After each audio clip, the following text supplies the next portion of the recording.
kinamatisang baka recipe in 1 minute. Ayan. So, ito yung mga ingredients na gagamitin natin mga idol. Ayan. So, ito, magpapakulo lang tayo ng tubig. Tapos, maglagay tayo ng sibuyas. Tapos, ilagay lang natin yung kamatis. Tapos, papakuluan lang natin siya. Tapos, lalagyan natin ng pampalasa na asin, na magic sarap, paminta, tapos nor cubes mga idol. Ayan. Tapos, haluin lang natin. Then, pakuluan natin.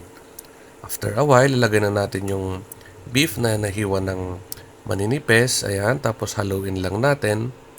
Ayan, tapos dadagdagan natin siya ng tubig. Then, papakuluan na natin siya hanggang sa soft na yung beef. Ayan, then pwede na natin ilagay yung sili. Tapos, green veggies and then haluin lang natin. Lutuin lang natin yung veggies. And then, ready to serve na yan later on mga idol. Ayan, maraming salamat sa panonood, Lods. God bless.